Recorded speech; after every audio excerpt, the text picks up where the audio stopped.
Assalamualaikum warahmatullahi wabarakatuh. Saudara Lun, saat ini saya berada di dekat kawasan pelabuhan penyeberangan Aceh Singkil di Pulau Saro, Kecamatan Singkil, Kabupaten Aceh Singkil. Saudara Lun, di belakang saya ini merupakan tanggul penahan ombak yang ada di samping pelabuhan penyeberangan di kawasan Pulau Saro. Nah, di belakang saya ini terlihat tanggul sudah mulai jebol ya. Saudara Lun, tanggul pelabuhan Aceh Singkil yang melayani penyeberangan ke Nias, Simelu, dan Pulau Banyak dalam keadaan jebol. Tanggul yang rusak ini diperkirakan 30-50 meter sepanjang tanggul. Tanggul di pelabuhan Aceh Singkil ini pun terlihat retak.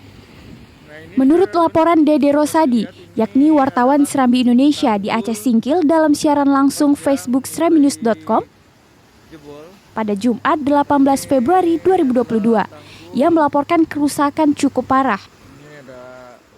Untuk diketahui, pelabuhan Aceh Singkil dilayani oleh 3 kapal, yakni KM Wiramutiara, KM Teluk Sabang, dan kapal Aceh Hebat 3. Sayangnya di sisi atau kurang lebih sekitar 30-50 meter itu sudah jebol. Ini coba saya berdekat, ini yang tanggul yang jebol dan terus terhantam ombak ya. Ini tanggulnya yang belum jebol, sementara ini di sebelah sana itu sudah jebol. Ini yang jebol atau rubuh tanggul ini panjangnya sekitar 50 meteran.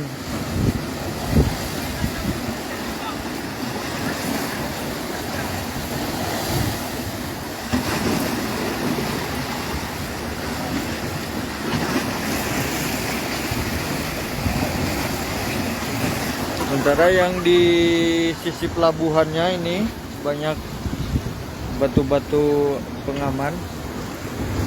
Ini dilengkapi batu pengaman, walaupun memang sudah ada juga yang jebol. Ini seperti ini sudah mulai turun.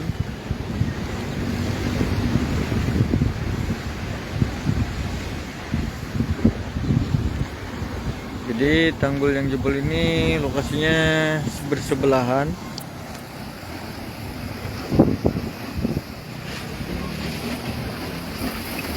Di bagian bawahnya juga ternyata sudah mulai bolong-bolong ya, dan sudah juga retak-retak. Ini kondisi tanggul di samping pelabuhan penyeberangan Aceh Singkil. Nah, di belakang pelabuhan ini ada bangunan.